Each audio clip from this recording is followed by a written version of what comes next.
Assalamu alaikum everyone. Today we have Dr. Syed Mohammad Hasan with us. I would want कि sir आप अपना please थोड़ा सा introduction दें. Thank you very much. My name is Dr. Syed Mohammad Hasan और मैं डाउ university of health sciences में बतौर assistant professor national institute of diabetes and endocrinology में अपनी खिदमत से कर रहा हूँ. Sir, for how long have you been practicing? Practicing in Dow University at least for last more than 7 years.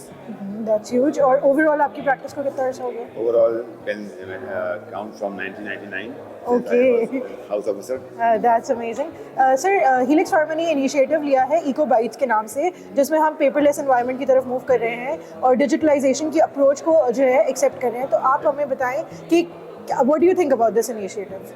बहुत अच्छा इनिशिएटिव है और आई थिंक आजकल के दौर में जबकि हमारे पास जो कम्युनिकेशन की जो टूल्स हैं जिसमें सोशल मीडिया है, जिसमें हमारे पास ईमेल्स हैं, इंस्टाग्राम है, व्हाट्सएप है, इससे कम्युनिकेशन बहुत ज़्यादा बरक़ रफ्तार हो गई और पेपर से हमने अपने आप को आज़ाद तो नहीं करना है. पेपर की अपनी वैल्यू है, पेपर से हमारे पास बहुत से एविडेंसेस जमा होते हैं, लेकिन ऑनलाइन और पेपरलेस जो सर्विसेज हैं या जो फैसिलिटीज़ हैं उसका सबसे बड़ा फ़ायदा ये होता है कि आपकी कम्युनिकेशन में स्पीड अप हो जाता है. दूसरा बहुत अहम जो फैक्टर है पेपरलेस या पेपर कम करने का वो ये है कि हमारा जो इस वक्त एनवायरनमेंट है, जो हमारी जो क्लाइमेट है, उसकी डिमांड ये है कि हम मैक्सिमम दरख्त उगाएँ और दरख्त को मिनिमम नुकसान पहुँचाएँ, दरख्तों को कटने से बचाएँ.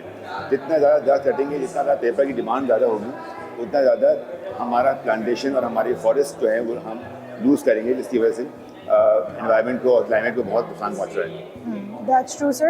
सर मेरा लास्ट क्वेश्चन भी इसी से लिंक करता हुआ है कि किस तरह कोई एक शॉर्ट मैसेज जो आप ऑडियंस को देना चाहें कि किस तरह हम ओवर यूज़ ऑफ पेपर जो है उसको कम कर सकें.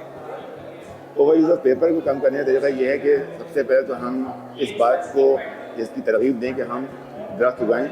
जहाँ जहाँ ऐसे इलाके हैं जहाँ पे बैरन ज़मीन पड़ी हुई है, जहाँ पर वायरिंग ऊपर से नहीं गुजर रही है, मतलब वहाँ पब्लिक पॉइंट ऑफ व्यू से, गवर्नमेंट के पॉइंट ऑफ व्यू से, इंडिविजुअल पॉइंट ऑफ व्यू से हम जितना ज़्यादा दरख्त उगाएंगे, दरख्तों को कटने से बचाएं. इसमें गवर्नमेंट का भी बहुत बड़ा रोल है और आवाम का बहुत बड़ा रोल है कि वो जहाँ पर स्पेस दे के वहाँ दरख्त उगाएं. That's true.